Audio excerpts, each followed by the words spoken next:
அண்மை செய்தியை பார்த்துக் கொண்டிருக்கிறோம். சென்னை அம்பத்தூர் அருகே அடுக்குமாடி குடியிருப்பில் தீ விபத்து ஏற்பட்டிருக்கிறது. வானகரம் சாலையில் உள்ள அடுக்குமாடி குடியிருப்பு ஒன்றில் உள்ள வீட்டில் தீ பிடித்திருக்கிறது. 6வது மாடியில் உள்ள அந்த வீட்டில் யாரும் இல்லாத நிலையில் தற்போது தீயணைப்பு வீரர்கள் அங்கு விரைந்து தீயை அணைக்கும் பணியில் ஈடுபட்டிருக்கிறார்கள். இது தொடர்பான அண்மை செய்தியையும் காட்சிகளையும் பார்த்துக் கொண்டிருக்கிறோம்.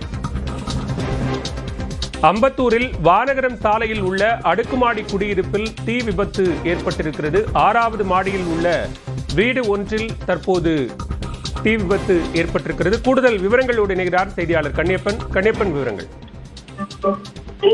பாலா, சென்னை அம்பத்தூர் அருகே தனியார் அடுக்குமாடி குடியிருப்பில் பயங்கர தீ விபத்து என்பது ஏற்பட்டிருக்கிறது. தற்போது அந்த மாடியில் தீப்பற்றி எரியக்கூடிய அந்த வீடியோ காட்சிகள் தற்போது வெளியாகிருக்கிறது.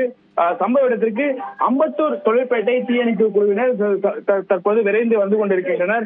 எதனால் இந்த தீ விபத்து ஏற்பட்டது என்பது குறித்து போலீசார் விசாரணை நடத்த வேண்டும் என தெரிய கோரிக்கை விடுத்திருக்கிறார்கள்.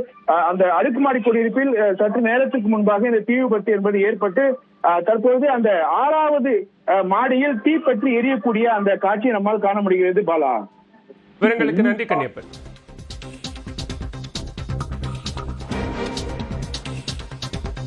தொடர்ந்து 7 மணி எக்ஸ்பிரஸ் செய்திகளை பார்க்கலாம்.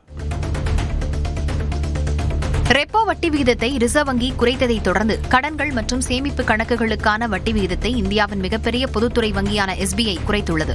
இந்த வட்டி குறைப்பு திங்கட்கிழமை முதல் அமலுக்கு வரும் என்று தெரிவிக்கப்பட்டுள்ளது. இதன் மூலம் SBI வங்கியில் வீட்டுக்கடன் வாங்கியவர்களுக்கான EMI தொகை குறைய உள்ளது. அதே நேரம் வங்கியில் டெபாசிட் செய்த தொகைக்கான வட்டி குறைய உள்ளது.